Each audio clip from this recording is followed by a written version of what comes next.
Você é uma pessoa que vive cercado de muita gente ou por algumas decepções decidiu se isolar? Esse é o tema da nossa aula de hoje. Quais são as atitudes de uma pessoa ferida ou que tem alguns traumas que sutilmente tornaram ela uma pessoa medrosa nas relações sociais? Bom, eu vou dizer para você que se relacionar não é uma tarefa fácil. Conviver com pessoas de diferentes temperamentos, diferentes mentalidades, sempre será muito desafiador. Mas existem muitas instruções na palavra do Senhor sobre isso e é o que nós vamos compartilhar nesta aula. Olá, tudo bem com vocês? Estamos aqui para iniciar mais uma aula abençoada que o Senhor marcou para a gente. Antes de começar, eu quero fazer uma oração com você. Pai, que nesta aula o Senhor possa destravar, papai querido, a mentalidade, visitar o coração com cura desse irmão ou dessa irmã que escuta essa aula hoje. Pai, que haja um mover sobrenatural do Senhor, uma unção que possa emanar através desse conteúdo, uma unção de cura, uma unção de libertação de cadeias emocionais e mentais. Em nome de Jesus nós lhe pedimos assim. Essa aula de hoje muito especial, você não pode desfrutar desse conteúdo sozinho nem sozinha, então compartilhe com a maior quantidade de pessoas que você puder. Nós vamos falar sobre algo muito precioso, relações humanas. Provérbios 18, versículo 1 vai nos trazer um versículo muito interessante. O homem, o ser humano que se isola, busca o seu próprio desejo, o seu próprio interesse. Essa é a versão King James. Mas eu quero ler para você ainda em uma outra versão que diz: quem se isola busca interesses egoístas e se rebela contra a sensatez. Bom, como eu perguntei anteriormente, você é uma pessoa sociável ou você é uma pessoa que tem medo de gente? Eu confesso para vocês que eu já tive muito medo de gente. Eu tive um longo período na minha vida onde algumas feridas abertas me fez ser uma pessoa muito fechada, muito medrosa, mas o poder de Deus, a sua palavra, a limpeza que a água da palavra traz, gradativamente foi me limpando e me proporcionando habilidades sociais um pouco mais aguçadas. Então hoje eu consigo estar me socializando sem medo. A Bíblia também nos relata sobre uma pergunta que o salmista fez algumas vezes, O que me pode fazer o homem? O que me pode fazer o homem? O que quer dizer isso, Nós temos que ter convicção de que o Senhor, Ele é o nosso protetor e o ser humano não pode nos fazer mal. Tudo o que nós vivemos sempre passará pelo crivo, pela autorização do Senhor para que nós possamos aprender algo. Mas quando nós somos ofendidos, rejeitados, humilhados por alguém, alguma circunstância que vem ferir as nossas emoções, o Senhor quer nos ensinar a ter maior resistência frente a essas situações, esses intempéries da vida.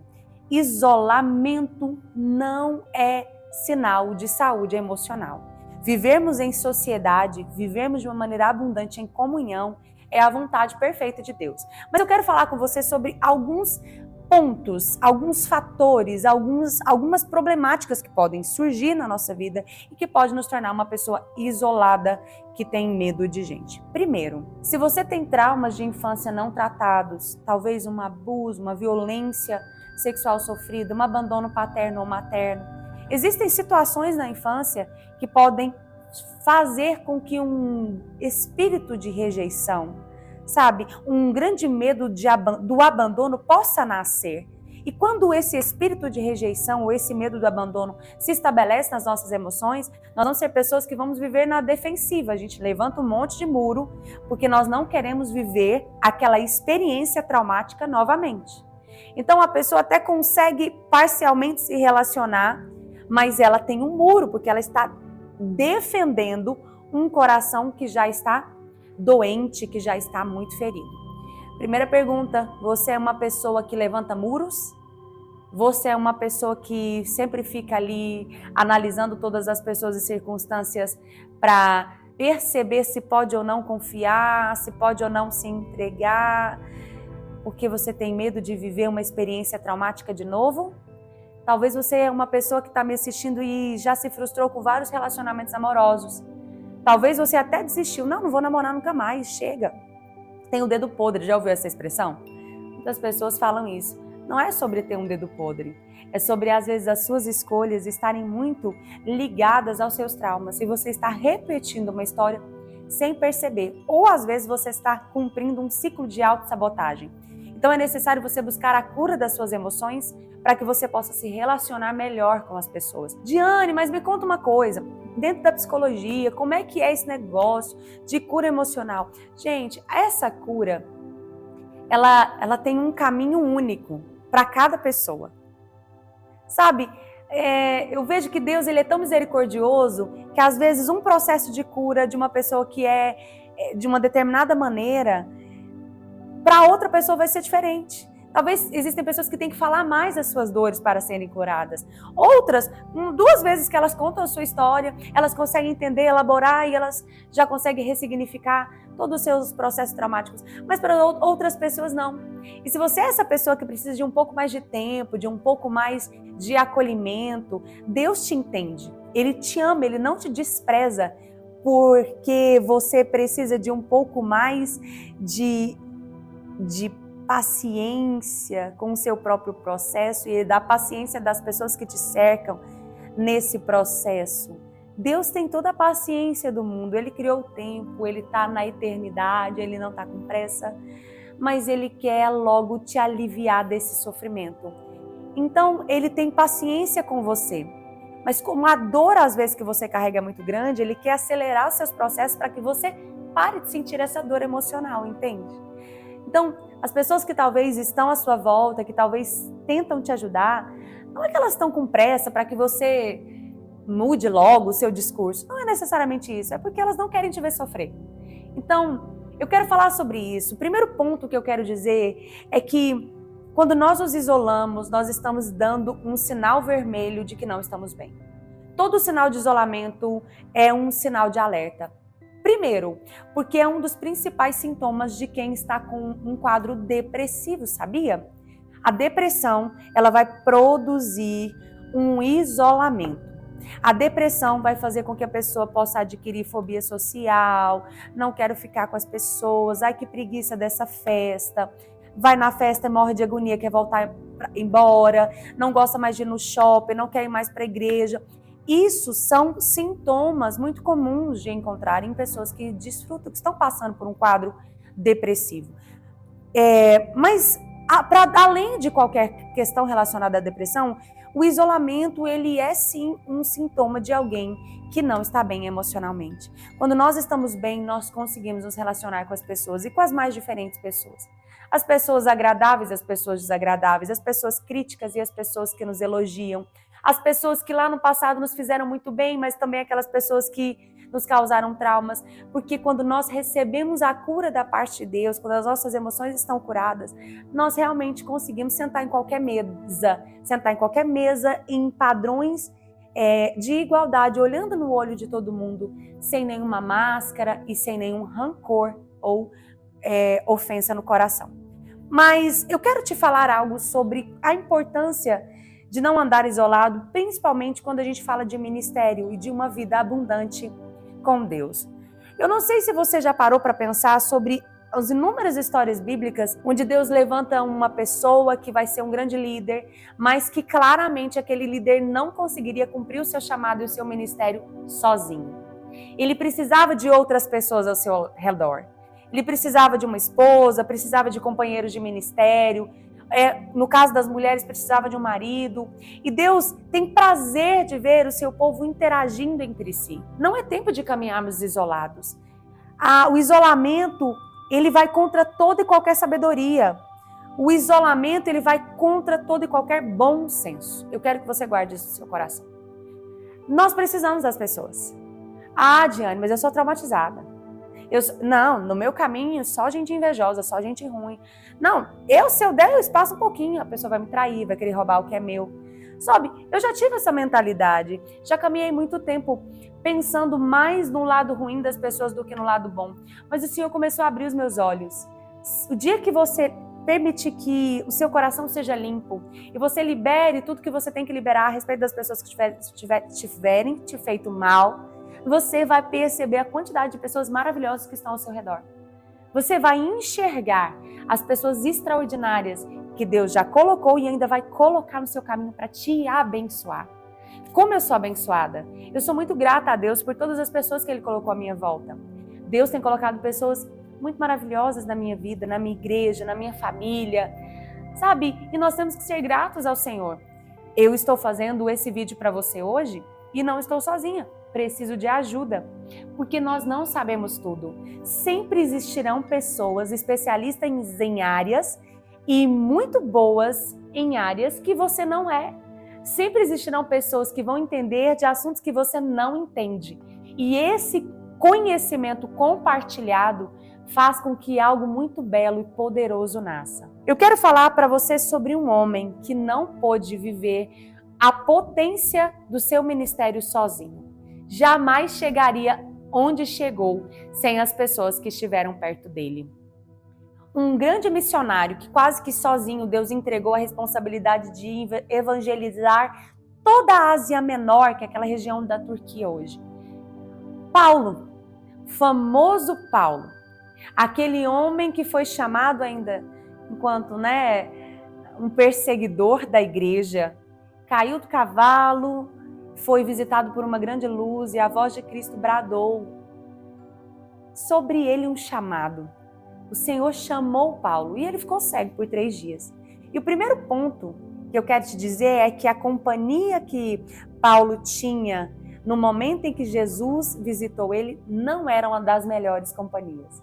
Os homens que acompanhavam Paulo quando ele estava indo para Damasco, carregando as cartas que autorizava e que convocava perseguição contra os cristãos, pensa comigo, nesse caminho para Damasco, os homens que acompanhavam Paulo eram homens perversos, homens perseguidores dos cristãos.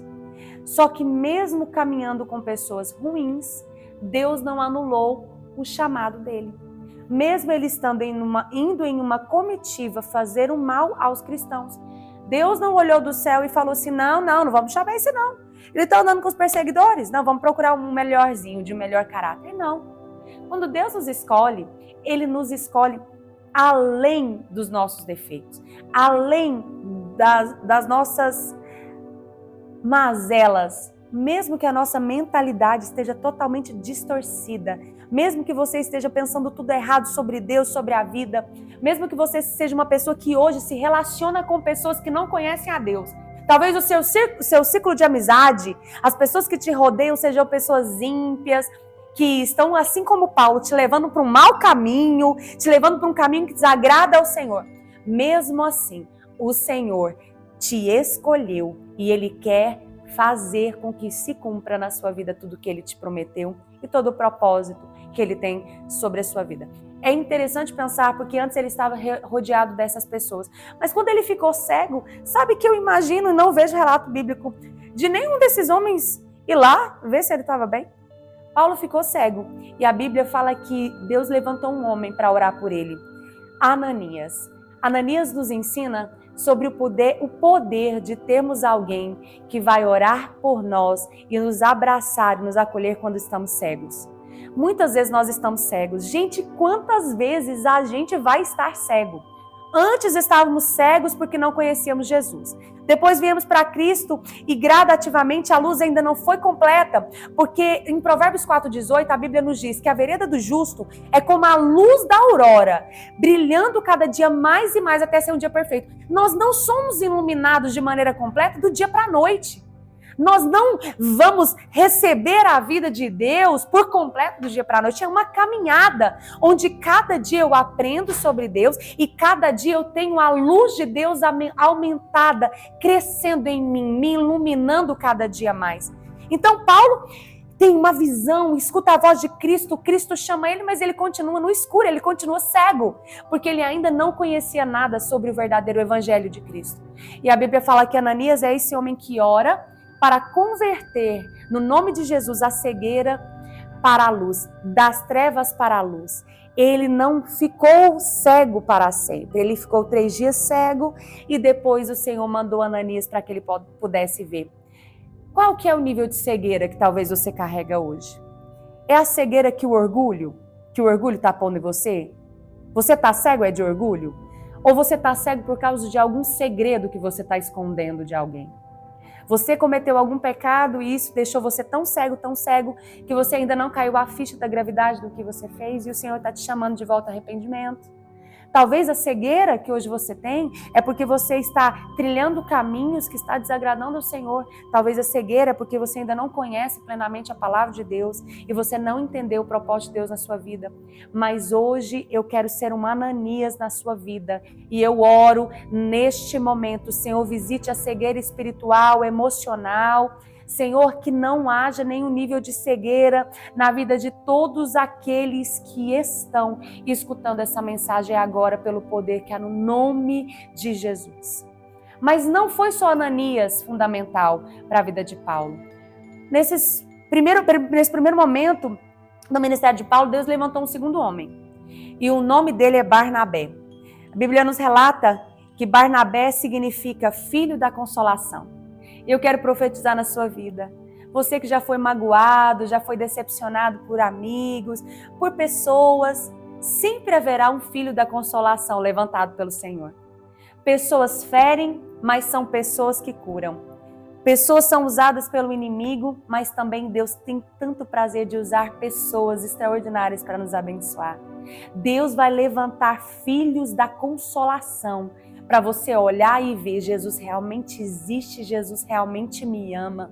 Eu estou vivendo uma fase na minha vida onde o Senhor tem levantado muitos filhos da consolação para estar perto de mim. E de vez em quando eu fico constrangida com tanto amor. Eu não sei explicar. Coisas pequenas e coisas grandes. Ontem mesmo eu recebi um presente que me constrangeu muito. E eu fiquei tão feliz porque o presente tinha uma carta que expressava tanto amor e tanta gratidão a Deus pela minha vida.